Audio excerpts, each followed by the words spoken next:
Hey everybody, it's Mr. Roy. Welcome to this lesson. In this lesson, we're going to be looking at something called simple trinomials, and we're going to be factoring simple trinomials. So we're going to continue on from where we started with common factoring and get into the next type of factoring, another tool in our math toolbox. If you're a student who really likes solving puzzles, like little math puzzles, Sudokus and things like that, where you have to come up with numbers, I think you're really going to like this one because there is a little bit of kind of math puzzle solving and figuring out what numbers make a pattern with this type of problem solving. So for many of you, I think you might really like it. There is a little bit of guess and check though. For those of you who don't like it when there's not that certainty, you do have to play with these ones a little bit. Okay, so let's jump in and talk about what our lesson is going to be for today. First of all, we're going to be looking at something from yesterday, which was our common factoring lesson. Now, it's really important that you've completed that lesson and checked all of that out so that you know what I'm talking about when it comes to common factoring. So let's say we got an equation here. It's y equals 2x squared minus 6x. So this is a quadratic equation. I can tell because it's squared, right? So I say, okay, it's squared right there. That tells me that it is a second order or second degree equation. I know that has a quadratic shape. So I need to determine the vertex and the zeros. And I do know how to do that. Let's jump in and see if we can get it all figured out. So first of all, let's have a look at finding the vertex. How do I find the vertex when it's in standard form? Well, I got an equation for that, right? I say, let's call this my A and my B, and my C is equal to 0 because there's no C in this one. So here's my equation that tells me what the axis of symmetry is, which is going to be the x-coordinate of the vertex. So it's negative b, in this case b is negative 6, so the negative of that is positive 6, over 2a. 2 times a is 2, so 2 times 2. So what's that? That's 6 over 4, which is 1.5. Okay, so that's the x-coordinate of my vertex. How do I find my y-coordinate of my vertex? Well, I need to take my equation, and I'm just going to substitute that in. So everywhere there is an x, I'm going to put a 1.5.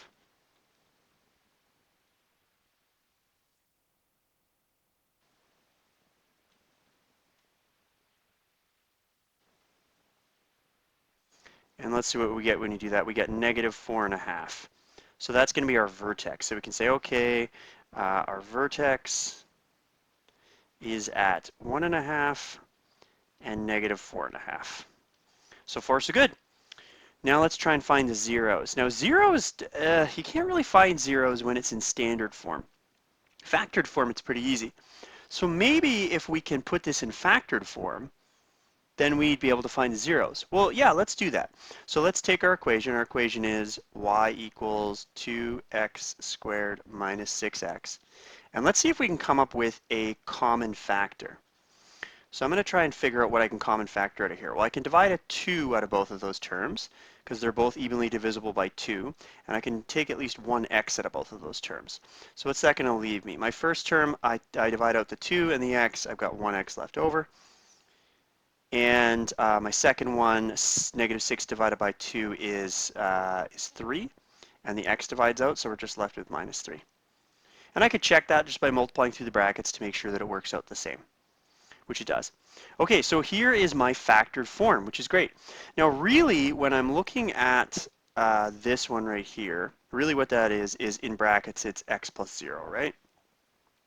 It's x plus 0. So if you're like, oh, I only see one of the things in the brackets, well, there is a bracket there. That's x plus 0. But I'm going to get rid of that because I want to point these out. I'm going to say, okay, first of all, for this one, I know to get my zeros, I just take the opposite sign. So one of my zeros is going to be at 3, 0. That's where it's going to hit the x-axis. And at this one, which is really an x plus 0 bracket, my other 0 is going to be like that. So those are my zeros. So I can say, okay, zeros, I'll point to that one and I'll point to that one. Those are my zeros. Okay, so I figured out the vertex and the zeros. Good for me. Give myself a little pat on the back. And the key idea we're taking away from this is that we can take something in standard form, we can factor it somehow, and that's going to tell us some important information like the zeros, which can be really useful when we're trying to figure out stuff about an equation or what a graph would look like. And it's actually more useful than we've seen so far. Any kind of relationship in nature that behaves in a quadratic way, which is lots of them, by doing this stuff, we're going to be able to solve for things we don't know and important values of that. So just a little bit of text here. Let's talk about what we're learning. So, okay, common factoring is helpful when we want to simplify an equation, and when we want to figure out the a value, it can be helpful. But that's really only like our first step when finding the zeros when we're common factoring, because we might have something that's a little more complex than this. So most quadratics in standard form have three terms, right? So they look like this: y equals ax squared plus bx plus c. So most of them have three terms, and so common factoring isn't always gonna be enough to put this in factored form. But we do have something that can help us. When we think about what we do when we do foiling, when we multiply through the brackets, we might be able to figure out a pattern. So let's look at a couple of examples where we've got some quadratics that are they're in factored form, right? So we're going to multiply through the brackets, and we're going to put them in standard form, and we're going to look for patterns here. Okay, so first of all, I noticed just by looking at this, I'm going to write something and then erase it, but I just want you to see it, so don't write this down yet.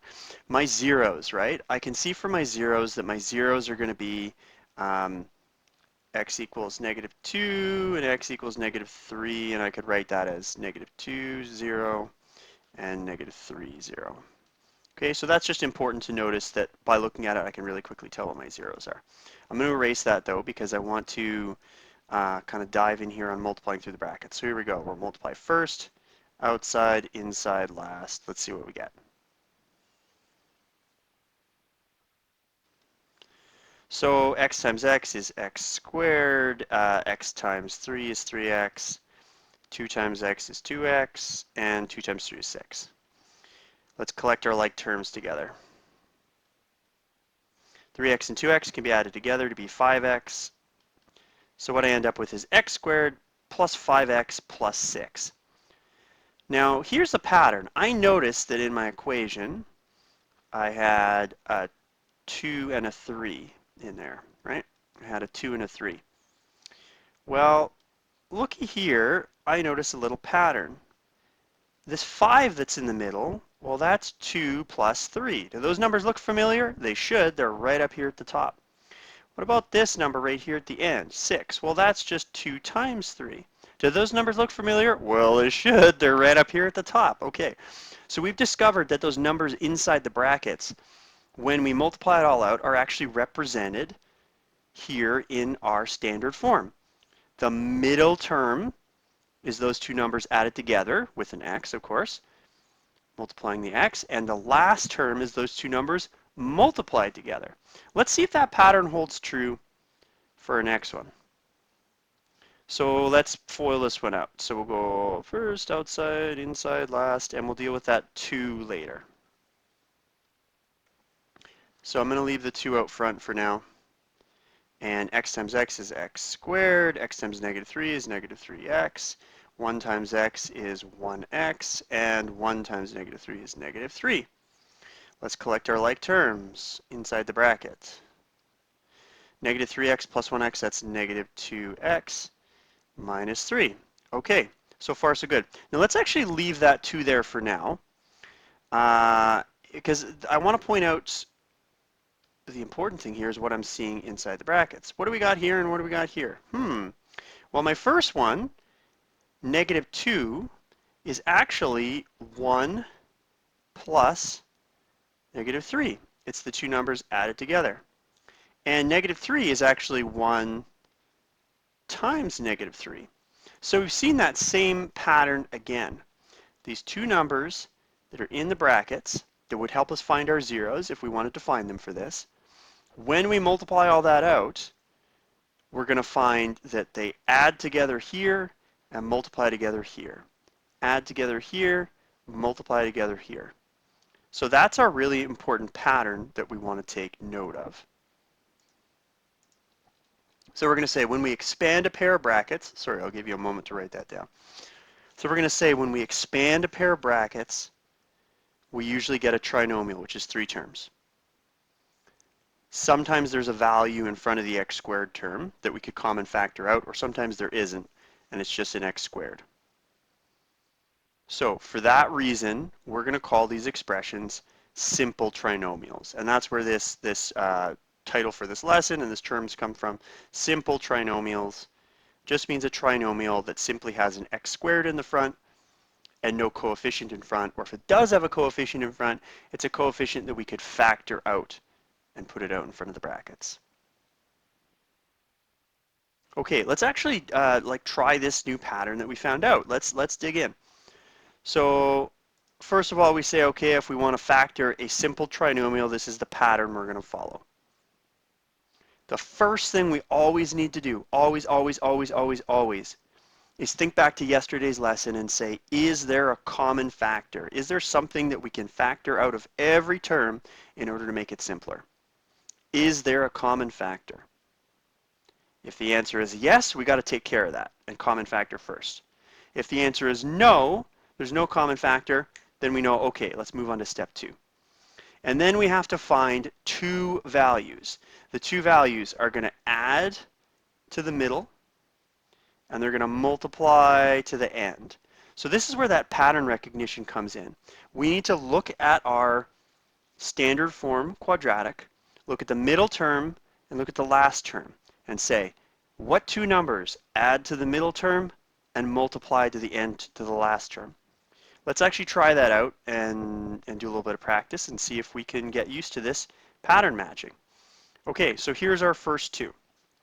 So we're supposed to factor this. That means put it in factored form. So we are looking for two numbers. The two numbers have to add to 7 and multiply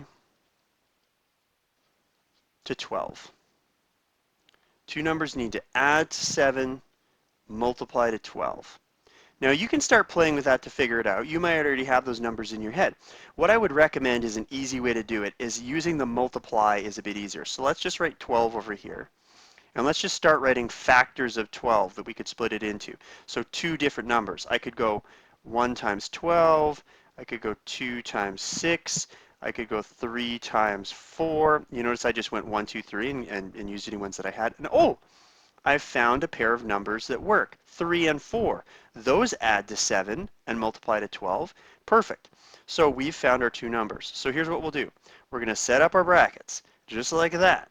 We're going to throw an x here and an x here. And now we're going to put in our two numbers, positive 3 and positive 4. We factored it. Now we know what the zeros are. Negative 3 and negative 4. Those are the zeros. Just by looking in the brackets, I can tell that. It's the numbers in the brackets with the sign switched. Now the order doesn't matter. So I'm gonna write that in just because I want you to have that in your notes. If you look at this later, you'll remember it. You could have had x plus 4 and x plus 3. The order doesn't matter.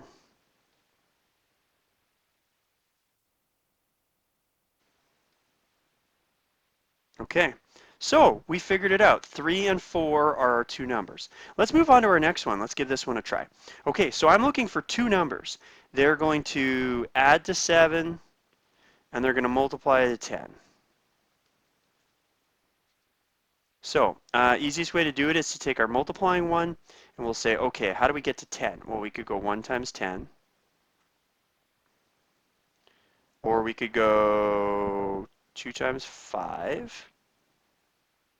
And that's pretty much it, right? Those are our only number patterns that we can choose. So it's got to be one of those two. Thankfully, the second one works. 2 and 5. Those add to 7 and multiply to 10. So we found it. So let's do the same thing. Let's put our brackets.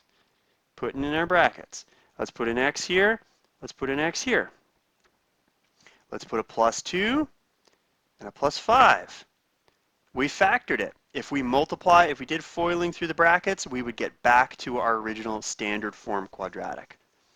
And this tells us in factored form, our zeros are at -2 and -5. Okay, let's have a look at our next one here.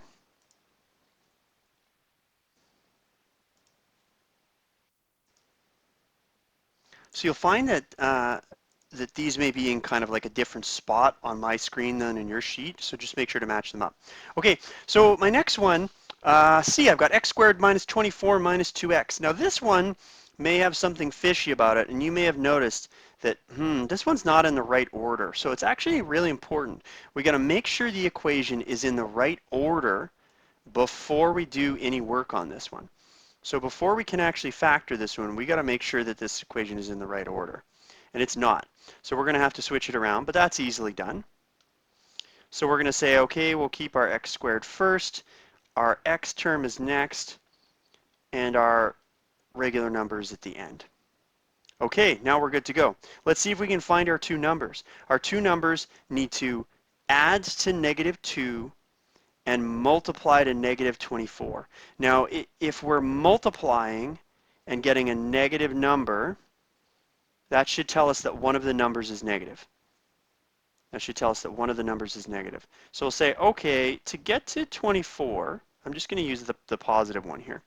Let's see what we got. We could have 1 times 12, and we could have, 1 times 24, 2 times 12, I don't know, 3 times 8, or any of those working? No, not so far. How about 4 times 6? Oh, 4 times 6, that would work if we made the 6 negative. If we made the 6 negative, that would totally work because you add those together and you get negative 2. So what are we going to do? Let's set up our brackets here. We got an x here and an x here, and we could put them in either order, but we have to make sure that the 6 is negative. Okay, so we got to check that, and I knew based on the fact that when I multiplied them I got negative 24, one of the numbers must be negative. It's always a good sign that one of the numbers must be negative if the final answer, your C value there at the end is negative. Okay, cool. So I factored that one. I figured it out, two numbers that adds to negative 2 and multiply to negative 24. Let's do D here. This one's in the right order, so we got to find two numbers. They're going to add to 14 and they're going to multiply to 48. Now that we're kind of getting the hang of it, I'm going to speed it up a little bit. There is a bit of guess and check sometimes where you'll have to think about what the numbers might be. You might also be saying to yourself at this point, like, well, what if the numbers aren't like exact numbers? I'm going to show you a way to do that later, but that's not for today yet. We will get there though. Okay, so for this one, two numbers that add to negative 14 multiply to negative 48. Well, they're a positive number when they multiply, and when you add them, they're negative. That tells me it must be two negative numbers, because when you multiply them, they cancel out and give you a positive number. So what are my two negative numbers here? I'll put my x's in my brackets. One of them is negative 6. One of them is negative 8. Add them together, you get negative 14. Multiply them, you get positive 48.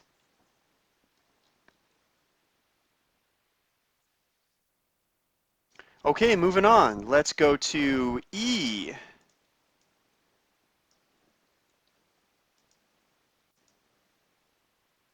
Okay, for E, I notice I've got to add to 10 and multiply to 9.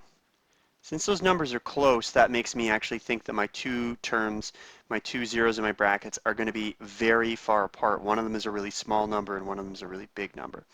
So what have I got? Two things that multiply to 9 and add to 10. Well, that's actually going to be just 9 and 1. X plus 9 and x plus 1. We FOIL that out, we're going to end up with where we started. Okay, so you've probably got the hang of like picking the numbers yet. It takes time and practice, but we've probably got a good idea about how we would do that. Now let's complicate it a little bit and try some trickier ones. Here's one F where we have an x squared, an 8xy, and then a 15y squared. Oh, that's pretty weird. So here's our piece of advice here. With this one, we need to deal with the letters first. Deal with the letters first. So I'm going to set up my brackets, and then we'll start thinking about the numbers. So here are my brackets. First one, second one. I'm going to put an x here, and since I've got a y squared at the end, I'm actually going to put a y there, and then an x here and a y there. And when we multiply these out, we find we're going to end up with an x squared at the beginning and a y squared at the end, and an xy term in the middle. So now we need to find two numbers that are going to add to 8 and multiply to 15. What could those two numbers be? Well, if we break 15 into pieces, we got 1 and 15. We got 3 and 5. Oh, that's it, 3 and 5 right there. So we're going to have plus 3 and plus 5. So we have x plus 3y and x plus 5y.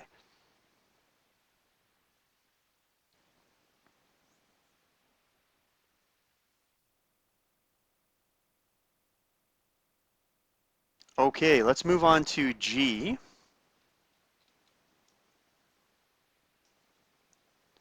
Here we go. Wait a minute. This looks different. What's up with this one? It's got a coefficient in front. That's kind of strange. Well, if we think back to this page previous, we said first check for a common factor to make it simpler. So since I've got this in front, I think I need to look for a common factor and common factor something out first. So we got a common factor before we do anything else. That's actually going to be true of our next one as well. So we're going to need to common factor first. That's going to be our first step when we tackle this problem.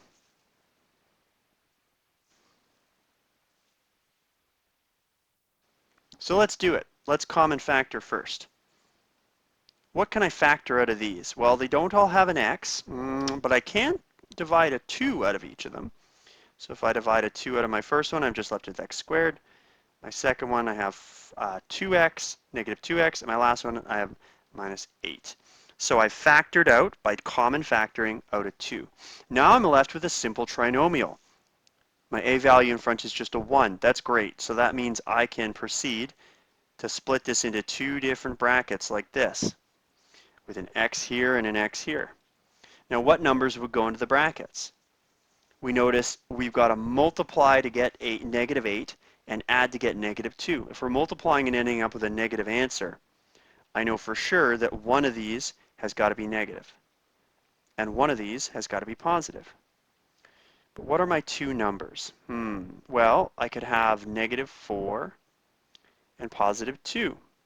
Those add together to equal negative 2, and they multiply together to equal negative 8.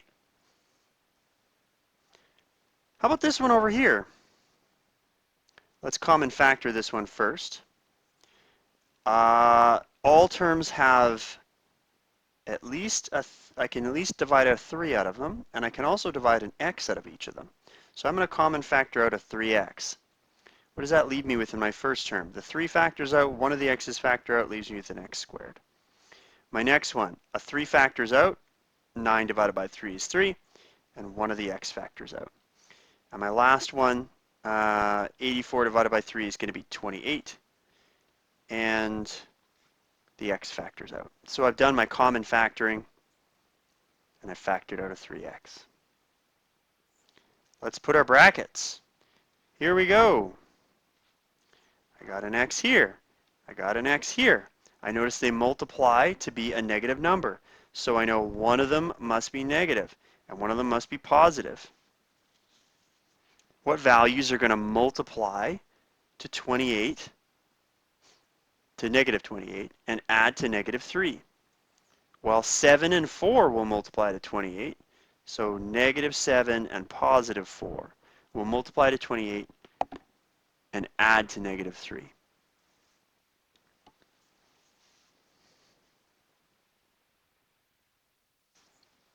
Okay, we got two more we're going to try here.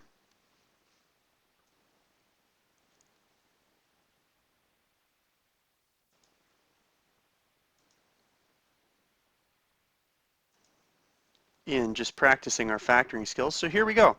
For I, now this is a bit weird. I notice that it's got a negative number in front. So I could factor the 2 out, but I don't really want to leave a negative value in front of my x squared. So here's the piece of advice for that. Piece of advice is try to make the x squared term positive. That's going to make your life a lot easier. Now in order to do that, I'm going to need to factor out the whole negative 2. I can't take an x out of each term, so negative 2 is the most I can divide out. When I divide it out of my first term, I'm just left with x squared. When I divide it out of my second term, negative 6x divided by negative 2. A negative divided by a negative gives us a positive. So it's going to be positive 3x. And positive 20 divided by negative 2 is going to be negative 10. Okay, let's put this in the separate brackets. Here we go. I need two numbers that are going to multiply to negative 10 and add to 3. So what does that tell me? Well, they multiply to a negative number, so one of them has to be negative, one of them has to be positive. When I add them together, I get a positive number, positive 3. So that means my positive one has to be bigger than my negative one. Well, what numbers could it be? Let's see. 10 divides by 1 times 10, 2 times 5. Looks like 2 and 5 are the ones I want. So 5 goes there, and a 2 goes there.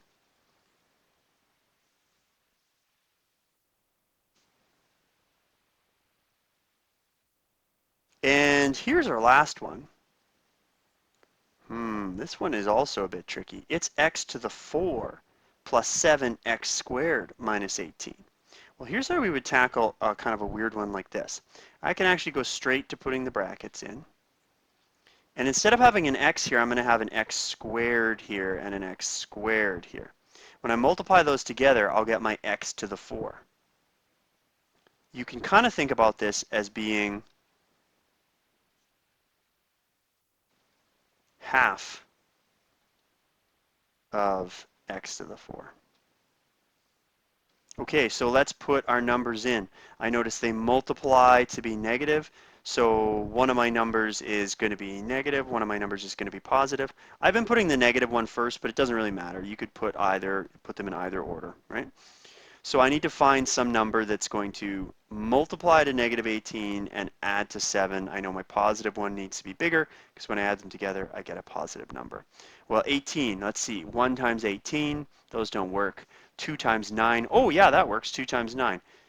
Positive 9, negative 2. Add them together, I get 7. Multiply them, I get negative 18. So that one has been factored. Okay, so we've done a lot of practice here with factoring simple trinomials. The idea is we're working backwards. Instead of foiling things out in order to put them in standard form, we're working backwards to turn them into factored form. Factored form is really useful when we're trying to find the zeros. Okay, finally, let's try a little bit of a problem and see if we can help out a solution with this. So we have an equation, y equals negative x squared minus 2x plus 3. I want to know the direction of opening, the zeros, the y-intercept, and the vertex. Right now, with it in standard form, I could really get A, I could get C, and I could get D. But I wouldn't be able to get B. So I am going to need to do some factoring to help me out here. So let's solve this. For A, the direction of opening, we know it opens down. And we can tell that because our A value is negative 1. It's a negative number.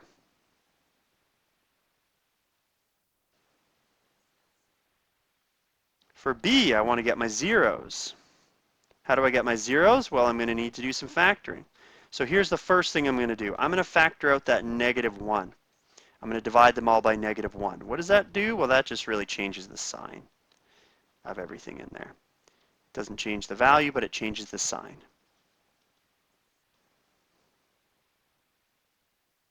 Okay, let's set up my two brackets. I need two numbers. Those two numbers must add to positive 2, multiply to negative 3. So what's that going to be? It's going to be plus 3 and minus 1. Those add to 2, multiply to negative 3. So what are my zeros? Well, all I need to do is have a look inside the brackets. Right there and right there. My zeros, I'm actually going to write just the full points out, are negative 3, using the opposite sign, and positive 1. So there's my zeros, and I can tell them easily when I'm in factored form. Okay, for C, we want to find the y-intercept. How do we find the y-intercept? Well, we set x equal to 0 in our equation. So everywhere I see an x, I'm putting in a 0. you could probably just look at this and say, oh, I can tell my first two terms are going to be 0 and I'm going to be left with 3. So my y-intercept is at 3.